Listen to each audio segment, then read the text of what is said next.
Have I ever told you how much I absolutely adore that time I got reincarnated as a slime? Ladies and gentlemen, welcome back to Share Your Grin. I got to talk to you about Reincarnated as a Slime. I just finished watching Season 2, and of course, it was so good that I had to jump in and see if we had any hope of a Season 3, which, yeah, this is one of the biggest shows going on right now. Yes, probably. It'd be shocking if they didn't. Granted, could be in the purgatory hell the Dimache was in for a hot minute. So before we get into me just gushing about Season 2 and wanting someone to talk about it with, essentially we have confirmation that, not confirmation, sorry, that's the wrong word. Gotta be careful here. We have confirmation, yes, of a movie coming out. That's as soon as the anime was done, we got information about that, which is super interesting. Probably going to be coming out at the end of 2023, something like that. Regardless, the big question that I always ask when, of course, I finish a TV series that I deeply love is, are we going to get more of it, specifically anime? Because anime is one of the special forms of media that's in the purgatory hell on occasion, which is incredibly annoying, but I digress. So there's a movie coming out, but that doesn't really solve or answer the question, are we going to get a Season 3? Almost certainly yes, unless there is some sort of Dimache thing, which is kind of hindered by the fact that there's not a lot of volumes to cover. But in this case, if I'm not mistaken, I think I also read in the piles of news articles I was looking through, I think it said somewhere that the main person who actually writes the manga is almost ready to complete the series, which is a big thing. As soon as it's completed, that means that they can start negotiating for the entire rights to something. Granted, the problem with licensing one thing at a time is that, say if the series keeps getting exponentially popular, increasing the demand that the person can keep giving, which of course will make it so that you have to keep paying the person who created the works even more money with all the effort that you make from advertising it, all of these things. So I could see there being some sort of wish-wash there, of where you want to own all of it and then hype it up as much as possible, even though it's already kind of there, which is crazy. Anyways, regardless, it's one of the most popular shows in all of anime right now, Reincarnated as a Slime, so I think we're have crazy good confirmation. The only thing, not confirmation, probability, I should say, crazy high amount of probability that we're eventually going to get a Season 2. There's a ton of source material. We still have a lot to get into with Rimuru's story. People are saying, though, that it's scheduled probably to launch around 2023, so we probably will get the Season 3 news around, I think, 2023, which is next year.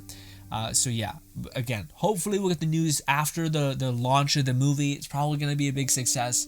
After the movie's out, then they're probably going to be like, and here's Season 3. So yes, that is what people are speculating, and again, they're probably going to say that it's going to be in 2023, which is next year, essentially, which makes sense, kind of adds up with the same kind of time schedule that they had. Granted, they've kind of gotten into like a flow of things about how to exactly achieve the animation structure that they would need to deliver a season, essentially, especially when you're 2 in at this point, and they both look so goddamn good. Anyways, but ladies and gentlemen, for those of you guys who do not know what we are talking about, the quickest synopsis I can possibly tell you, and reasons to go watch this show if you have not watched the previous videos where I've talked about this show, is this is an Isekai, but it is, oh man, it does something that's so much more than what it just is on paper. Like, it's kind of like Overlord, where like people could dumb it down, but there's like a few ideas, but it just knocks those ideas out of the park, and it actually keeps adding new ideas and new things on top of its existing like things. But granted, some of the things get retired, which is a little sad. But anyways, the baseline premise is that there's this person who gets reincarnated into a new world, and of course he is a slime. That time I got reincarnated as a slime. But he quickly makes friends with this powerful being, and essentially is now thrust into this world as a lowly slime that is kind of has the backing of a god, but in a very fun and cool way. Subliminal way as well. Regardless, the overarching plot line, especially for the first couple episodes, is essentially how Rimuru is starting to gain power in a very satisfying way. And of course, with him being a monster, long story short, he kind of starts becoming the king of monsters / bringing all of these people together. So one of the first people he interacts with, it's not too much of a spoiler, it just kind of tells you one of the mechanics that is in the series that's so awesome. But one of the things he interacts with first is goblins, tiny little baby goblins that are kind of lost and derpy and kind of weak. Now, one of the things that exists within this world is kind of like classic isekai gameplay mechanics. And one of the mechanics that a lot of people know from video games is when a monster or a demon or a boss or a thief or something is named, they're unique and usually a lot stronger. This is the same rule that exists and permeates within the world of slime, reincarnated slime. So if you give a monster a name, you basically use your power as a ceiling to bring him up to that same level, or not same level, a little bit under you, of course, and it gives them like an evolution, a skill, a power, something like that.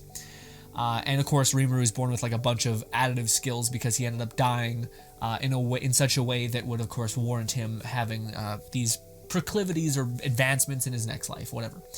But anyways, so that's a huge part of the series, which is just, I haven't heard one person who hasn't fallen in love with that. The idea of so excited to see what the new kind of weird, grotesque, weird, odd looking monster that eventually becomes into like a very sexy, badass, fucking wicked as hell looking like evolution of a monster that usually like looks more pretty, more badass, more rugged, depending on what you buff. And depending on how the person reacts to your leveling them up, essentially. So that's such a fun thing that's constantly permeated within the entire show. But, and this is something that happens within Season 2 and mainly 3, each season does just more and more clever things. So the first season is, of course, that. It's very much that. But the second season does such a good job, the second arc does such a good job about the idea that eventually Rimuru gets momentum. Don't try to spoil anything too much, but he gets momentum. He starts building this kind of city, and then bit by bit, piece by piece, he starts actually building his empire. And it does, there's so many shows that try to do this, but from the ground level, from being like a tiny goblin hut to like this monster kingdom, it's so wicked. And it's so cool to see the ways that they can kind of morph and the reverence that these monsters have towards Rimuru. And the fact that Rimuru as a character is actually just like an incredibly, it's like a good guy. He's just a real good guy. Essentially, he's like the co-worker that tries his hardest and is just really content with his life. That's Rimuru, a built-in baby, and it's just so fun. And the story itself is like really engaging. And the one thing that I would suggest, if anyone's still on the fence for watching this show, or maybe season 1 didn't do it for you, if you like the conquest meta or like the political kind of like strategizing game, all that kind of stuff, zero to hero. That's permeated within season 2 a lot. I'm also really liking the word permeated, apparently. Anyways, sorry. The one thing that I think this show does, and it's so odd, but it's so well done. It's the last thing I'll tell you before I try to shoo you off to go watch it. If the odd chance that no one's watched the show, which I guarantee everyone has who's watching this. But anyways, this show does better than almost any show I've seen about keeping a really, really engaging pace. And what I mean by that is I love Overlord to bits. I think it's such a good series.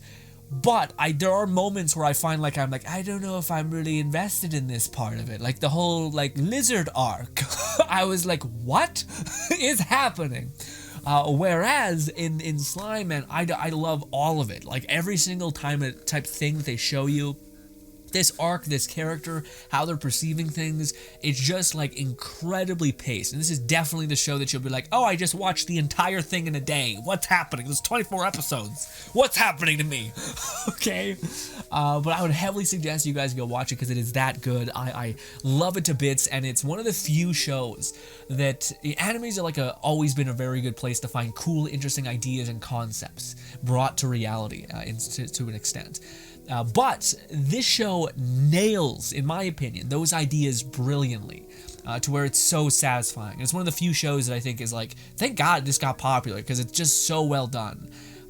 Anyways, I want to talk your ear off about spoilery things about Season 3, so if you're still on the fence about watching it, because I know some people watch this channel and also these videos just because they're curious about what to watch next and reasons why they want to watch what next. Also, it's nice to know that there's a Season 3 coming down the pipeline when there's a show that people are hyped about, so it's something that you should buy in and invest in quick. So that's kind of what this is also meant to do. But now this is why I make this series, baby. So I can just talk about it with you guys. So let's get into why the show is so damn cool and why season 2 was amazing. Ladies and gentlemen, season 2, first of all, I had no idea that they were gonna do it in the way that they did. And I'm curious if you guys knew that, who didn't watch the manga and were cheating, of course. But the idea that we started off in like a place where like, oh, this is so nice, Rimuru's saved the kids, and there's this weirdo behind a tree. Whatever, right? But then they're like, but wait, we're gonna go back in time and like fortify things. And like talk about what happened whilst Rimuru was like away for what seemed like 3 months without looking at his kingdom. Like in the back of my head after I watched season 1, I'm like, that's kind of selfish. These people need you, man. But no, he was able to instantly teleport to and from locations. Yeah, easy peasy. Again, this is a testament to how like to me incredible the show is. But I always hate that arc. I always hate when like they're like, but now let's rewind 3 months. And it sits there for like 3 episodes. That drives me mental a lot of the time. If they're like, this is what happened 2 days ago, and this is why this dude's big brain, and he makes it all come together. That's okay, but it's not like for 3 episodes you're like, we're still not caught up. But maybe it's just me, but I absolutely loved the idea of like building on each one of the characters, finding new like settlements and like new enclaves, new like monster people to like befriend and bring into your allegiance, and like showing the technology of the world, like world building. I loved it. Like now at one point was I like, come on, let's get to what I want, because if they make you want it all, they make you want to see what the development of his city is. They make you want to see why the monsters perceive him in such a way, with great deals of reverence and loyalty. Going back in time and seeing how Rimuru slowly starts to let go of the heroes and let them do their thing, then to finally be ready to set off and not realizing that there's 16 kingdoms ready to devour his nation and just ruin his whole thing. And then for you to finally be given the shitty silver platter of Rimuru being like, yeah buddy, sorry, we're not playing goofy fun Monster Village games anymore. It's like, no, kingdoms see you as a threat and they're willing to murder everybody for their own fucked up gain. Golly, gee willikers, the people you love most are dying. Kill your, oh horrible, nightmare hell. I will say, with one exception, the weird night lady who's supposed to be the church person. She's a badass, fortified badass kind of person. There was a moment where I was like, what are we doing? You couldn't be I know he can, in the last episode, he opens up a slime TV and says look at this. Instead of doing that to the lady who clearly thinks that he murdered the one person, not to be hey, Granted, they did kind of fortify that end too. The show is really well written. But apparently, the dude who's the kid who's just trying to help and just be good and he likes manga is a sick fuck. It's some sick, devious monster. Because he's set up a bunch of shit in the right, falling off order. And also, probably worm-tongued the person to be because that was what I thought. I thought, why isn't the leader of this nice city who's watching over the hero kids, why wouldn't he go to that person and make a point to be no, idiot, he saved our person, or that was her dying wish. But of course he's probably no, he's a sick fuck murderer. Go kill him, get him out of here, please. But then he also told him the ability to teleport back and forth, which I feel is probably gonna fuck up something. It's probably some sort of nightmare hell that's gonna exist in the future. And man, there's so much to talk about, because the one thing that really got me, which I'm not sure about you guys, but it was the scene where he finally goes to the city. And of course, Rimuru is a monster, so a part of that apparently is just limited emotional expression. It's all it's a force of power is usually how you express your emotions, not visually on the face. But anyways, he goes into the city and he sees a bunch of the dead goblins. And it's oh no, these fuckers killed them. But the thing that crushed me, and I think crushed Rimuru to some extent, was the idea that they didn't fight back at all. And of course, the reason why they didn't fight back was because one of the 3 rules Rimuru gave when he first got introduced to the Goblin Village was to say, no, you're not to kill humans, you're not to fight amongst each other, and you're not to hold your power over others. And of course, the first rule was to not fight humans, and the reason why he made that is because he was a human and also wanted peace largely. But just that, the idea that like these goblins loved and trusted you so much because you were the thing that got them out of like horrible poverty, this horrible life of like with twigs and like always being the punching bag of all these other monsters. So the fact that they looked at him with such reverence and grace that they were above all else never gonna succumb to dropping his ideals, his rule, and then for them to have died for that is just so sad and painful. Like it's just like holy shit, especially as a leader. I can't even, dude, that's just, to me when I heard that I was just like, oh god, because to me it was such a pure idea, like the idea of like don't fight humans. Like every monster seems to be like, fuck it, you're not me, just cleave you in half. For Rimuru to be the first kind of like big being, this ultimate being, to be like, no, like does not do this. Does not help anything. It's only gonna make more enemies. Just stop. Just like leave people be, and don't fucking fight amongst each other. And we'll be okay. We'll be able to like climb momentum-wise, which did help him a great deal. But just the idea that it's something so, what to me would be pure, the idea of not wanting to spill someone's blood or hurt others, to be weaponized is like, well, sorry, buddy, but there are cruel people in this world. And yeah, well, like if the baseline of what you are is someone who refuses to do harm, then what happens when you meet someone who is just ravenous, who is just the only thing that they want to do is do harm? How do you stop that? How does your rules account for that? You just die. And of course, I think Rimuru was like, well, I expected them to like be autonomous. Like I expected them to like fight to live. Like what are we doing? But then not to realize at the same time that is like almost the ultimate like gift that they could give someone that did that much for them, is to honor that one rule, those 3 simple rules. And I think that, again, I think this is the reason why like to me that like the culmination of what comes next, which they kind of baited it out for longer than I was expecting them to, but he sees the goblins, and of course the person tells him why, like they didn't fight back, and that tears up Rimuru. Is like, I'm an idiot. Like I didn't account for the idea of like telling my people, fight anything that will try to rip you from this world because you're my people. Like, fuck these people, you're my people, you stay alive, fuck these other people, which is of course a very big problem. It's an us versus them meta, but also when there's fucking people coming for your people, yeah, fuck those people.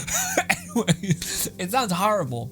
But also it's again the realization of like, well, what if you don't do that? Well, everyone dies, all your people die, because peace and all these things. But again, they've kind of baited out Shion's death. I think is it Shion, the secretary essentially. They baited out the fact that she did die, and I love the way that they did that, because all of his summons were cracked. Like they were still absurdly strong than the summoned people from the world. Who had random skills. They were still way stronger than all of them, but it's the fact that they were able to like nullify and just nerf their power into the ground that still made it happen. And even still, the only way that they were able to kill Shion, the secretary, was because of the fact that she picked up a kid and like refused to like let the kid die, essentially, the goblin child. So then she like blocked him essentially and kept him safe. Which, dude, to me, I always thought that was just such a, especially with the whole series going on, and they do a really good job about subliminally padding the runway for why Shion, the secretary, is so kind of beloved to Rimuru. Very quietly. It's not like directly like, oh my god, she just is infatuated with Rimuru. It's like, no, well, she kind of is. But it's more of like she is just clunky and kind of like clumsy and odd, but also like purely good as well. Like she's the person that constantly keeps, like in season 1 she did a great job about like estimating Rimuru's capacity and like pushing him forward so that he can keep understanding that he can do a lot, rather than always holding back and never realizing that like actually you have the capacity to do much more. If you always hold back, you'll never know what your true capability is, and you'll always undermine yourself and you'll never grow. If you have to push yourself to kind of the 80% limit to then find out your salt, essentially, I guess. And she was really good about doing that. But then furthermore, she was also like clumsy herself. She wasn't perfect. She just sucked at cooking, drunker, didn't know how to hold back. Also pretty brash, can't hold her tongue kind of thing, you know, especially in like meetings with important people. So just that idea of like subliminally putting those things in place where Rimuru has to like carry her drunk ass out of the conference or whatever, is such a nice thing to like show that Rimuru is almost like a big brother type to her as well, kind of like the guardian for her craziness and awkward clumsiness as well. So it's kind of like a back and forth relationship of her looking out for him and him ultimately looking out for her because he sees her as an equal or a friend.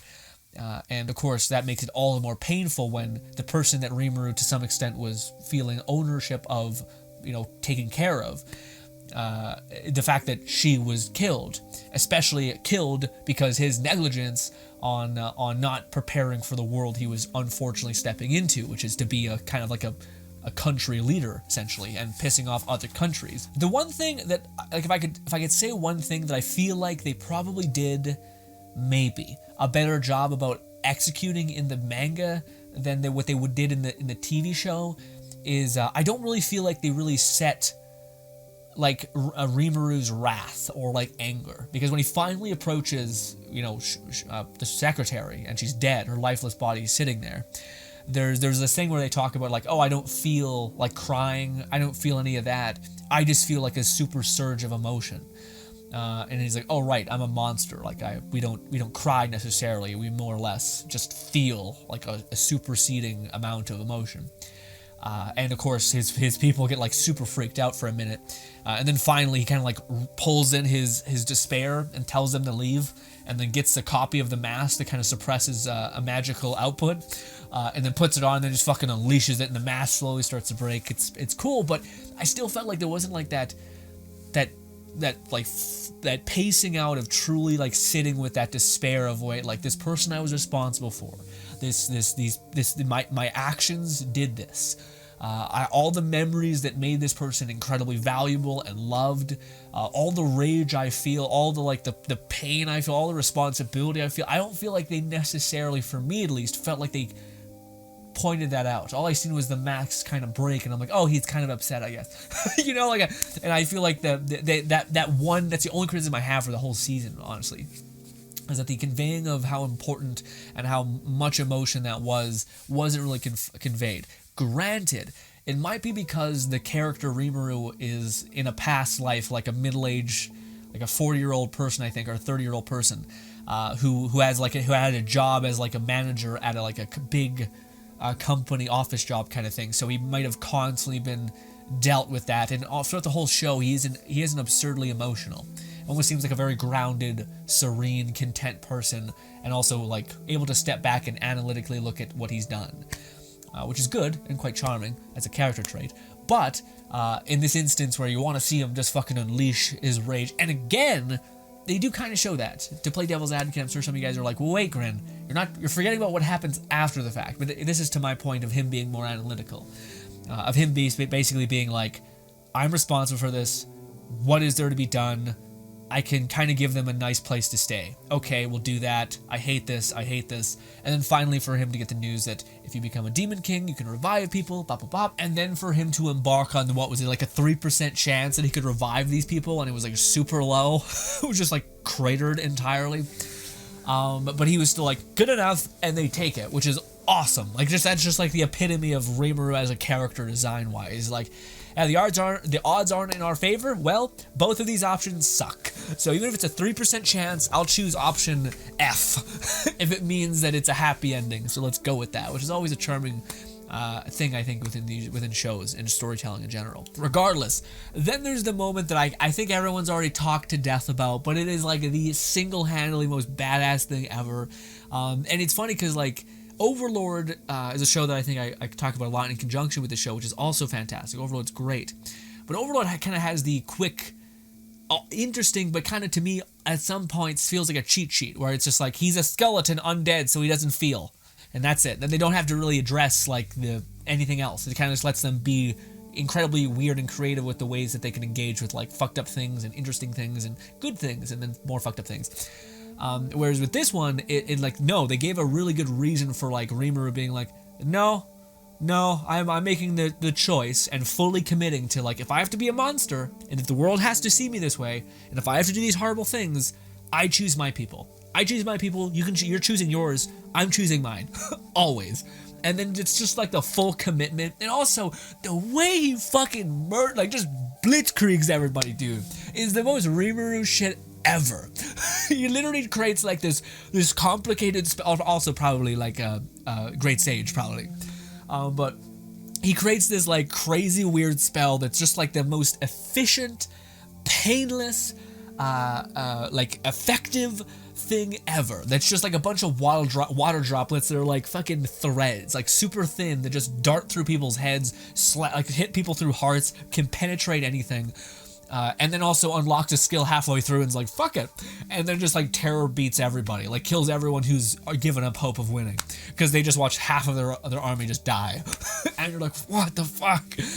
But I will say, I don't know. I love that scene, but again, a part of me, but maybe it's best that it wasn't like that. I was kind of thinking it would be cool to see Rimuru upset, but he's kind of always stoic. But I think it's because if you've watched him up to this point, he's like genuinely a kind-hearted person. And he's not like dumb. He knows his actions have merit and they do something and they have weight. So the fact that in this moment he's kind of sitting there like, yep, I know I'm killing all these people. This is unlucky, you know, like just fucking has to be done. I'm doing what needs to be done for my people. Goodbye. Just get out of my face. Gone. Gone. And the fact that he just doesn't hold back, it's just like relentless, like full commitment, full steam ahead from a good person that we kind of know at this point. And also just they also did a lot of good padding about like these human beings are the worst, talking about like pillaging and hardening. It's just ugh. So of course you're like, fuck him, burn him alive, get him away from me. But yeah, it's such a cool moment. And of course, the moment he becomes the big Puma, baby. I'm waiting because I hope that that's his form. I hope that that's his demon form, because just like a lot of the other demon lords seem to have like an ultimate phase, I hope his phase is when like Great Sage takes complete control and he just looks like a benevolent god who has like cloth wrapped around him, glowing piercing red eyes, and like just a numb face. like a biblical angel, except more cool and less horrific. Also, I asked a question to my people about, does Diablo like fuck him over, because he kind of made this thing of like, hey, you could just use my like underlings as fodder for reviving them. Yeah. But also it's funny because they mentioned that like, what do you call it, Diablos doesn't actually like get summoned by Rimuru. He just appears like, hello, my friend. And you're like, what? Who are you? Excuse me? And yeah, man, I could ramble so much about this show. But I always hate these are like an hour long a piece. It's too much for anybody. But just quick things, man. Again, this is only like half of the season that we're talked about. Again, I cannot possibly describe how cool I think all of the tiny meticulous things are that they kind of like slowly start pacing out, like the fact that we get to see a bunch of new characters, we get to see them interact with a bunch of new people. Like the show does such a good job of actually making you give a shit about these characters that you otherwise are just randoms, you know? And again, like caring about the what do you call it, the pink-haired like chaos person, just wrecking house, and then also seeing like at the last minute the creepy Phantom of the Opera fucking guy Clayman at the end. They do a good job about like he's a kind of a despicable rat, kind of deceiving bastard, but at the end they kind of have this, again, they're really good about this, about like giving people like the source of their humanity back. Of like, why did you become so fucked up and cruel and weird? Or I can't even like, you just seem like a distant villain monster who I can't even comprehend, kind of. But at the last minute with Gluttony, essentially, or the big boar king, or whatever his name was, you find out that he's like, his one motive was just to keep his people safe because he was tired of seeing his people starve. And he was given an opportunity to do that, bad deal, all that stuff. And the same thing we said for Clayman, or Clayman's a little bit different. You're not giving a good reason for why he did what he did, but you're given like a source of deep love for his friends, which of course is a cliche within anime, but it's interesting to see that they did that for the villain.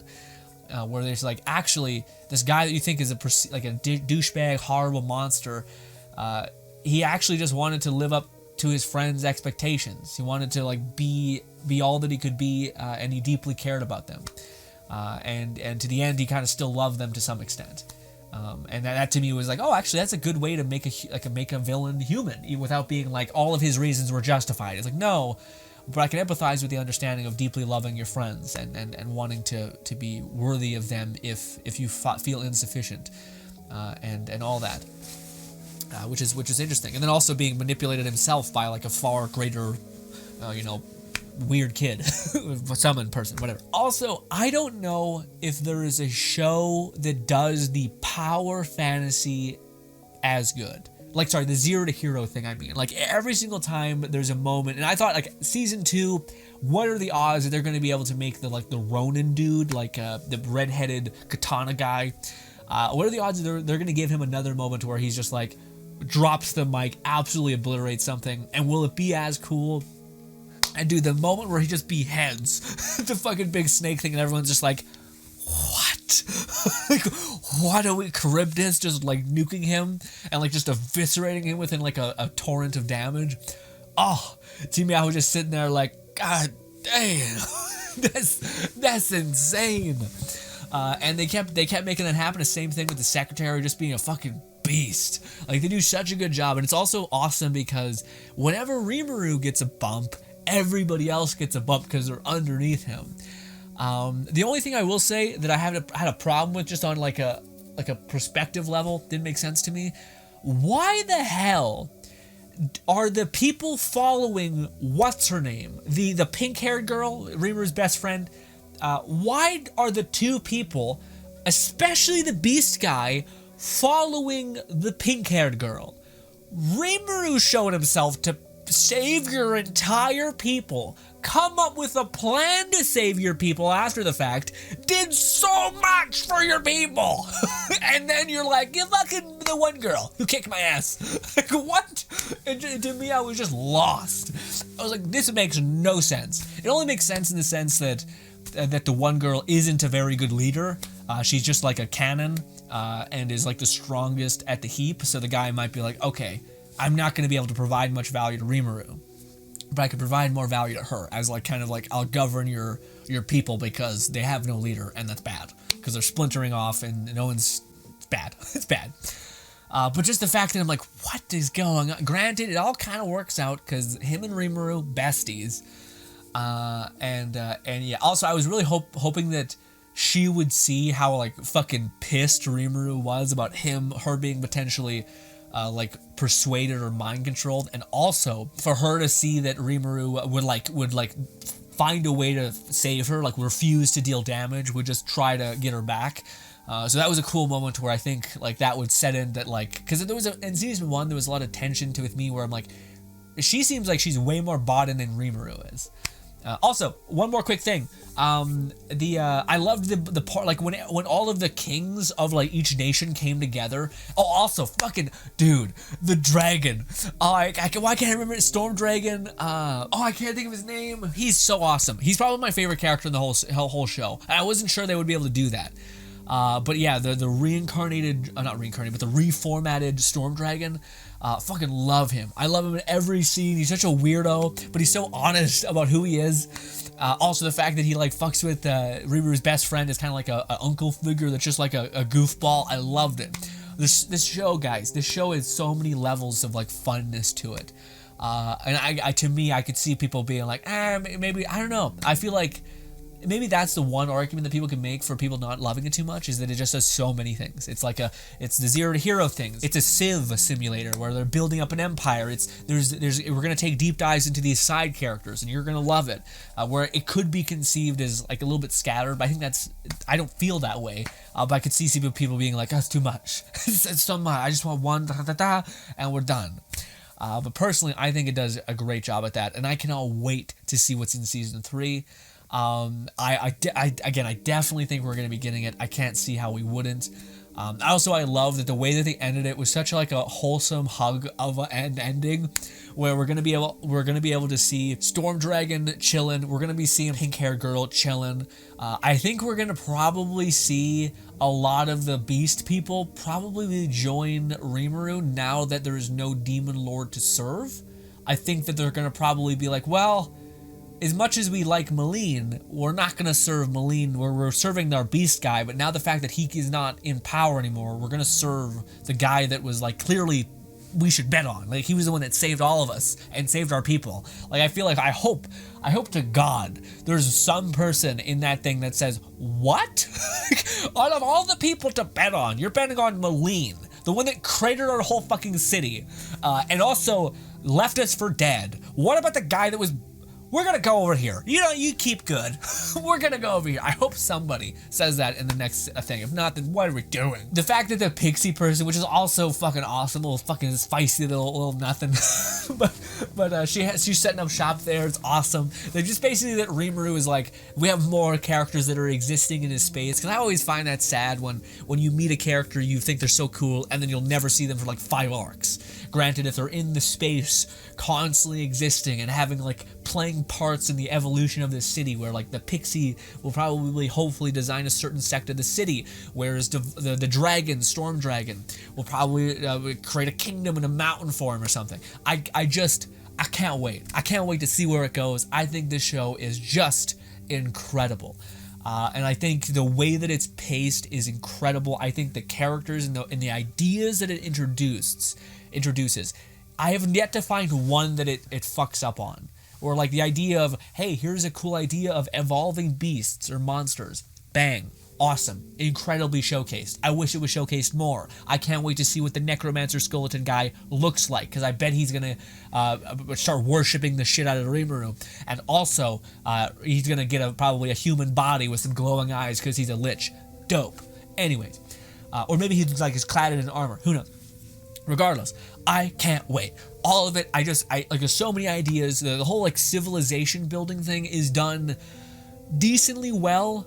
The one show that comes to mind is the realistic hero, but it's already established kingdom, kind of just leveraging certain units of measurement to gain influence and like to better the systems at play. But in Reincarnated as a Slime, to me, man, it's like from the ground up. You kind of get to see things slowly start to develop. You start to gain, like, here's a smith, here's this, here's some more creative people, here's some more powerhouses that are now in your place. So you're basically bulletproof. Dude. Also, now the fact that he's a demon lord, he's like part of a weird fucking posse.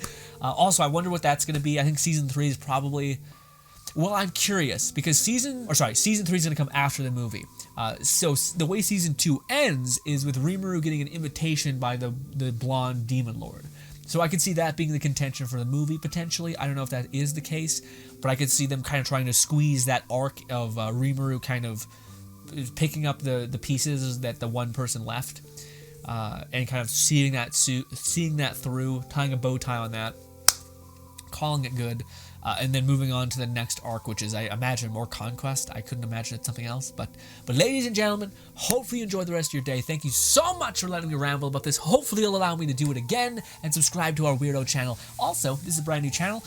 We have a bunch of these on our old channel, but this is where it will currently be. Hopefully I can talk to you guys more about anime here and just all kinds of media. I'll let you guys know when there's going to be a season 2 or 3 or 4 of a show, as well as talk to you about the previous season, as well. More things, as give you recommendations for the series that are going to have season 2s probably, and also just to talk about them, because I feel like that's a good way to kind of see, like, is this worth it? I think it is. Go watch the show. There's 2 seasons for you. Each one is 24 episodes apiece, so it's really like 4 seasons. Golly. Enjoy. Thank you for your time, and goodbye.